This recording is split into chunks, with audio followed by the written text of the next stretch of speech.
Sebelum masuk alur ceritanya, saya mau cerita dikit nih belakangan ini kan saya suka banget lihat foto-foto bagus di story IG dan WhatsApp. Editannya tuh keren-keren gitu. Kalau dipikir-pikir bakal lama kali ya ngedit video kayak gitu. Kan ceritanya saya mau coba tapi kan susah. Untung ada tim saya yang ganteng nemu aplikasi keren ini. Ini namanya Vibe dan mereka juga ternyata pakai aplikasi ini. Di aplikasi Vibe ini kalian akan diberi beberapa topik dengan puluhan template unik dan juga keren. Dan ini beberapa video yang sudah jadi. Mantep kan? Oke, langsung saja saya coba. Ini kayaknya bagus nih. Pakai yang ini aja terus pilih beberapa foto dan dah jadi super duper easy kan?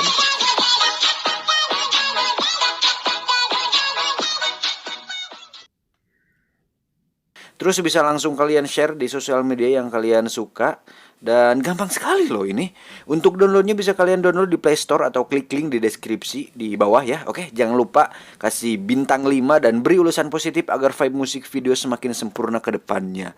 Buruan pokoknya, jangan banyak rebahan ya. Oke.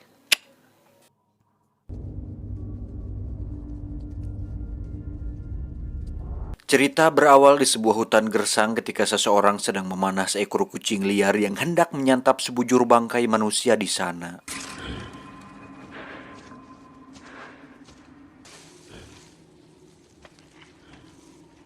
Dia adalah Eli atau satu dari sedikit orang yang berhasil selamat pasca peperangan mahdasyat yang konon telah membinasakan hampir seluruh penghuni di dunia. Semenjak kejadian tersebut, Eli kemudian pergi mengembara, menggayuh langkah mengarungi padang kering di bawah terik sinar matahari. Selama puluhan tahun bermusyafir, tak jarang dia melewati reruntuhan kota mati yang menyiratkan gambaran kehidupan di masa lalu. Tiba di sebuah bangunan bekas restoran, Eli kemudian memasukinya dan berharap menemui seseorang di sana. Tetapi kondisi yang ada sungguh sangat menyedihkan, di mana debu dan karat telah menyelimuti hampir setiap properti di dalamnya. Sehingga jangankan makanan, saat itu untuk air saja pun sudah sangat susah untuk didapatkan. Alih-alih sosok yang diduga pemilik restoran tersebut ditemukan telah mati tergantung dengan kondisi jasad mengering. Kemudian di saat malam tiba, Eli masih di sana untuk sedikit menghalau sengatan panas seharian sembari menikmati daging hewan yang ditangkapnya tadi siang. Ternyata situasi sulit pada masa itu telah memaksa orang-orang untuk memakan apa saja agar dapat bertahan hidup. Maka tak heran jika di antara mereka memilih untuk memakan daging sesamanya. Wanying. Namun tidak untuk Eli yang bahkan dia rela berbagi rejeki dengan sekelas tikus sekalipun.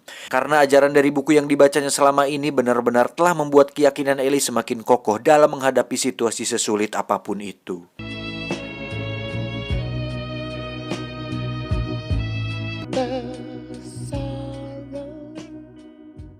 Singkat cerita, sang surya kembali menyinari pagi itu. Tiba-tiba Eli merasa terpanggil jiwanya untuk segera melanjutkan petualangan mengikuti jejak matahari menuju arah barat.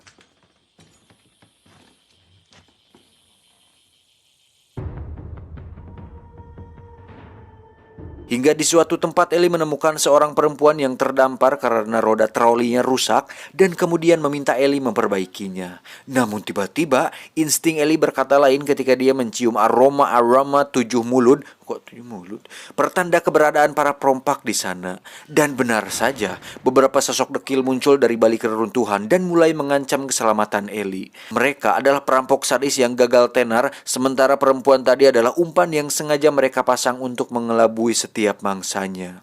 Namun sesangar apapun profil mereka, tak sedikit pun membuat Eli takut, apalagi ketika mereka mulai memaksa dia menyerahkan ranselnya. Di sini selain berupaya untuk menyelamatkan diri, Eli juga terpanggil dalam misi melindungi buku yang dibawanya saat itu.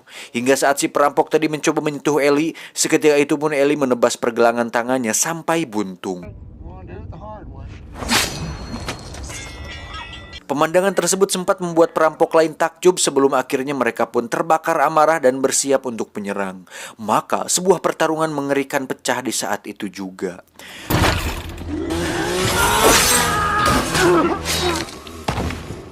Walau pada kenyataannya mereka semua tak kuasa meladeni kegesitan Eli, bahkan komandan mereka pun akhirnya dibuat tidak walakaya alias modar. Pasca insiden tersebut, Eli kemudian tertunduk pasrah memohon ampunan dari Tuhan atas fenomena yang sejatinya tak semestinya terjadi. Namun benar apa yang dikatakan perempuan itu, tujuan para perampok tadi adalah merampas airmu dan memakanmu. Dan semua itu sebenarnya sudah Ellie ketahui ketika jaraknya masih bermil-mil jauh sebelumnya. Waduh, hebat. Sampai di sini kita bisa mulai menerka bahwa karakter Ellie ini menggambarkan sosok yang memang telah dikaruniai keistimewaan oleh Tuhan dalam mengemban tugasnya. Soal dia sebagai apa dan apa pula misinya, nanti kita pasti tahu jawabannya. Lanjut, setelah beberapa mil perjalanan, Ellie kembali menyaksikan sebuah aksi kejahatan oleh sekelompok geng jalanan. Namun kali ini, Ellie memilih untuk tidak mencampuri mereka yang bukan urusannya.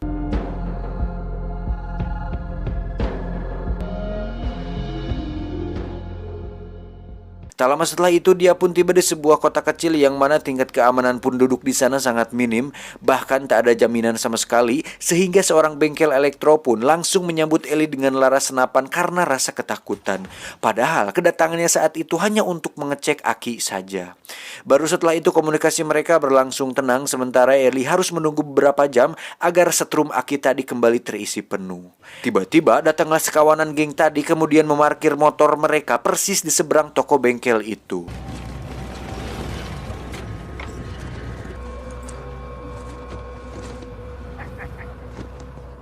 Lalu Sin beralih ke sebuah rumah di mana terdapat seorang tokoh paling berpengaruh di sana yang bernama Carnegie. Saat ini dia sedang mencari-cari sebuah buku yang diyakini akan sangat membantu dalam mengembalikan kekuasaannya setelah sekian lama mengalami kehancuran. Usut punya usut, ternyata para geng jalanan tadi bekerja untuk dia, akan tetapi buku-buku hasil rampasan mereka itu pun tak satu pun berguna baginya karena sejatinya mereka semua adalah buta huruf. Beruntung mereka semua menemukan botol sampo yang kebetulan disukai Carnegie, jadi mereka setidaknya masih punya kesempatan minum-minum gratis di bar miliknya. And we'll get you your book. Of that I have no doubt.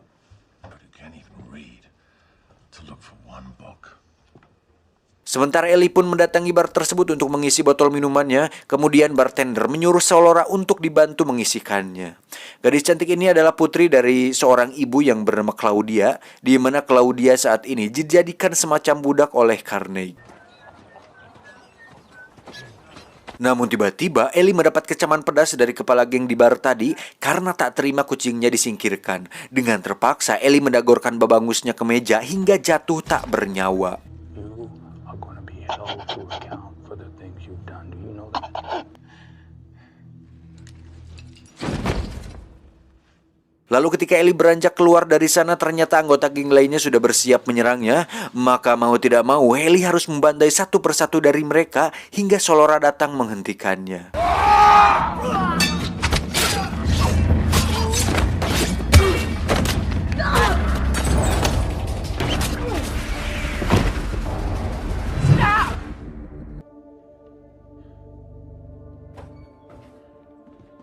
Singkat cerita, Ellie dibawa menghadap Carnegie untuk kemudian dibujuknya agar bersedia membantu dalam mewujudkan ambisi kekuasaannya itu. Sebab dengan sekilas Carnegie bisa melihat bahwa Ellie punya potensi untuk itu. Akan tetapi Ellie justru menolak tawaran tersebut meskipun fasilitas terjamin telah disediakan untuknya, melainkan dia hanya menerima tawaran menginap saja. Thank you. Momen inilah yang kemudian dimanfaatkan Carnegie untuk terus membujuknya dan menelisik lebih jauh tentang siapa Ellie sebenarnya. Tak habis pikir Carnegie sampai nekat menumbalkan Solora untuk menemani tidurnya. Mendengar rencana tersebut, kalau dia tercengang kaget dan langsung mengingatkan Carnegie walau tak sedikit pun dihiraukannya. Hingga saat Solora mulai menjajakan tubuhnya, Ellie tetap dingin dan tidak terpancing, bahkan langsung menyuruh dia untuk meninggalkan kamarnya. Akan tetapi Solora memaksa tinggal di sana, sebab jika dia pulang cepat, maka Carnegie akan menghukum ibunya. Dengan alasan itulah Ellie menerima Solora tetap bersamanya. Maka setelah itu berlangsung dialog panjang di antara mereka yang intinya bahwa Solora mengakui keistimewaan seorang Ellie sehingga dia bertekad untuk merahasiakan apa yang telah ditemukannya saat itu.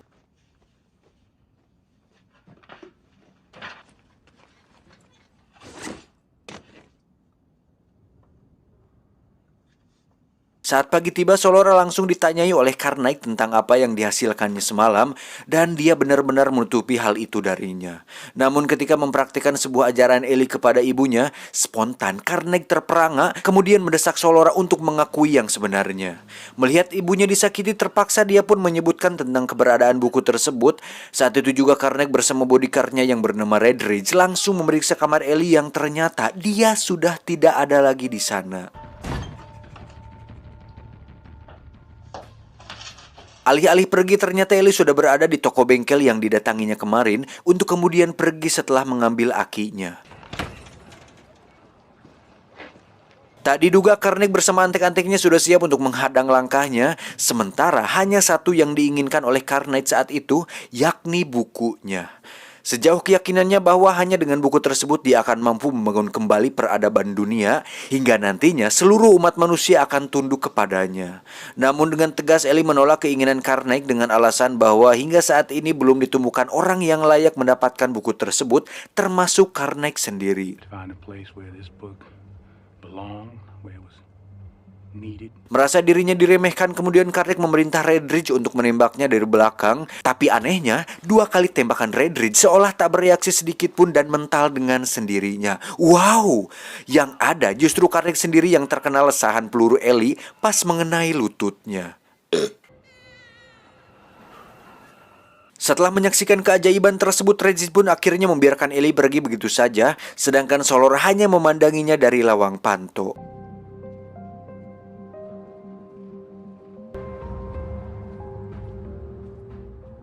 Ellie kembali meluruskan langkahnya menuju suatu tempat di ufuk barat, di mana dia telah ditunjukkan untuk membawa buku tersebut ke sana. Tiba-tiba Solora datang menyusul karena Claudia ibunya telah meyakinkan dia bahwa akan aman jika bersama Ellie. Lantas kemudian membawa Ellie menuju sebuah mata air di dalam goa, dan hingga saat itu Ellie tidak serta-merta menerima kehadiran Solora bersamanya, sehingga dia memutuskan untuk meninggalkannya di dalam goa tersebut. Goodbye, Solara. It's nice knowing you. I mean that. Di sisi lain, Carnaik masih sangat berambisi untuk dapat merebut buku itu dari tangan Ellie. Berbeda halnya dengan Redridge yang justru tak tertarik sama sekali untuk itu, kecuali Solora dijadikan sebagai imbalannya. Then I want Solara. Singkat cerita, mereka akhirnya sepakat kemudian bergegas pergi untuk mengejar Ellie. Selanjutnya cerita berfokus kepada Solora setelah dia berhasil keluar dari dalam gua tadi dan kemudian melanjutkan langkahnya seorang diri. Perjalanan telah membawanya ke suatu tempat persis yang sempat dilalui Ellie tadi di awal. Tiba di sana, Solora langsung menghampiri perempuan itu untuk menolongnya. Anna, here, let me just no, really, please. I'm fine. Really. Tak lama muncullah sekawanan rampok lainnya dan langsung menyeret Solora ke sebuah got raksasa, di mana mereka terus mencengkeramnya hingga tak berdaya. Hingga saat mau menyetubuhi Solora, tiba-tiba sebilah panah nancap tepat mengenai padun si perampok itu dan memanggang leher yang lainnya. Lagi-lagi Ellie mampu membaca situasi buruk yang dialami Solora dan memilih untuk melindunginya. Perjalanan kembali berlanjut sementara Solora terharu karena merasa sangat beruntung setelah diterima menyertai perjalanan Ellie saat ini. Dan tak berselang lama sejak kepergian mereka, Carnage beserta armadanya pun tiba di sana. Sejenak mereka berpikir betapa dilindunginya Ellie sejauh ini, padahal dia hanyalah seorang manusia biasa. Dan baru mereka sadari juga bahwa ternyata Solora telah berada di pihaknya saat ini. Hal itu cukup memancing kekesalan Redridge, namun hari yang sudah mulai gelap memaksa pengejaran mereka ditunda sampai besok pagi. We'll make up the ground tomorrow. We'll have him before morning's out.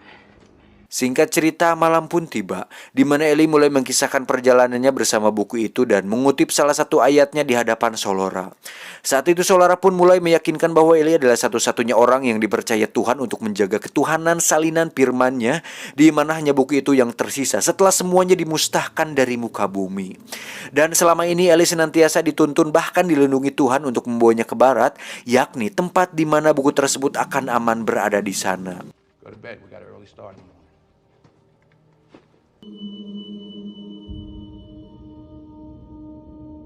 Esok harinya mereka kembali melanjutkan perjalanan hingga menemukan sebuah rumah terpencil yang masih utuh berdiri.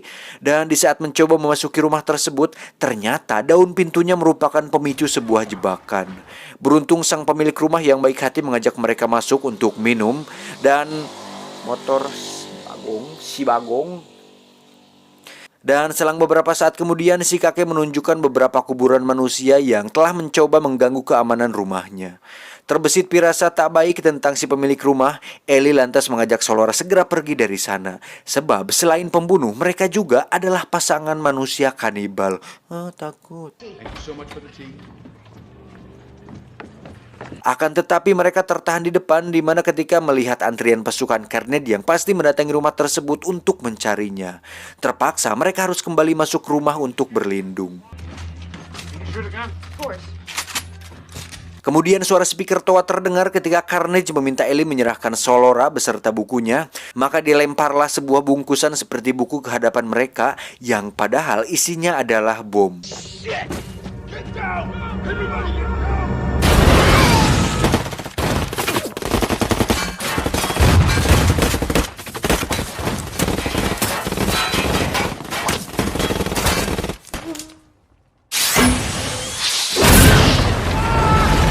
Setelah beberapa menit pertempuran di sana berlangsung sengit, akibatnya kedua pemilik rumah tadi tewas di tempat itu juga.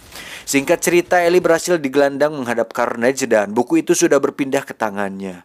Tak cukup puas dengan itu, dia lantas menembak Ellie di hadapan mata Solora, sekaligus menegaskan kepada mereka yang lain bahwa Ellie hanya manusia biasa yang tidak punya kekuatan apapun. Bahkan Tuhannya sendiri pun tak bisa melindunginya saat ini. Dengan penuh ingkar, Carnage terus mengejek Ellie yang sudah tak berdaya, lalu membawa pergi Solora dan bukunya. Redstreet cukup bangga dengan keberhasilannya sejauh ini, namun di balik itu semua dia tidak menyadari bahwa Solora sudah berhijrah total dan siap mengikuti ajaran Ellie sepenuhnya. Maka tak heran jika dia berpikir nekat agar bisa lepas dari sana. Bahkan tak cukup sampai situ, Solora pun berani meledakkan satu unit mobil lainnya hingga hancur berkeping-keping.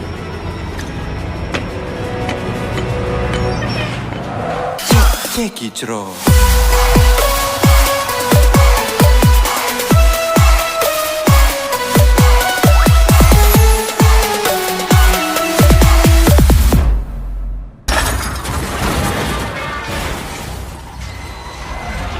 Selain itu, kemalangan pun menimpa Redridge setelah perutnya tertusuk parang yang disimpan di dashboard mobilnya tadi.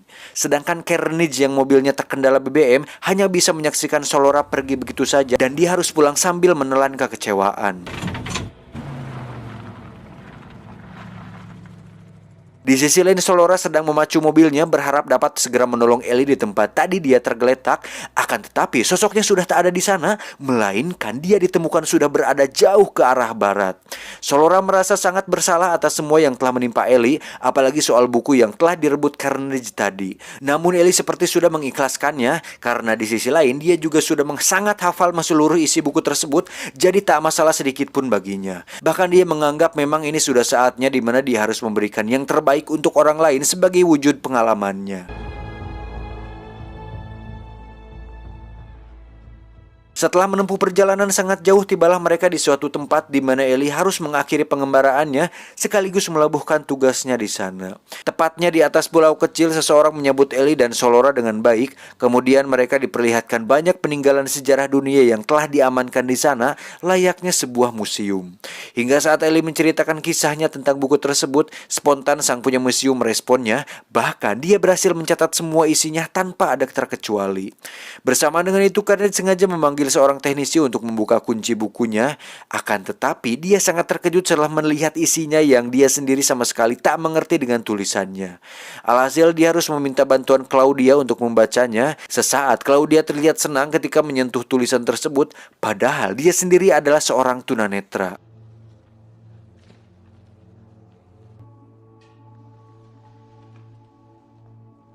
Tetapi setelah mencium rencana buruk dari perkataan Carnage, spontan Claudia pun menolak permintaannya tersebut, lantas meninggalkannya. Sementara tanpa Carnage ketahui, telah terjadi keributan di lantai bawah dan orang-orang di sekitarnya sudah mulai tak menghargai dirinya. Di sisi lain, Ellie sangat berterima kasih atas kekuatan iman yang dikaruniakan Tuhan, serta tanda-tanda kekuasaannya yang senantiasa mengiringinya di sejauh perjalanan ini, sehingga dia dapat memusnahkan tugas yang telah diembannya selama ini. Singkat cerita, Ellie tutup usia di pulau tersebut dan Solora pun pamit pergi, namun bukan karena sudah tak diterima di sana, melainkan dia tertuntut mengamalkan ajaran Ellie di luaran sana.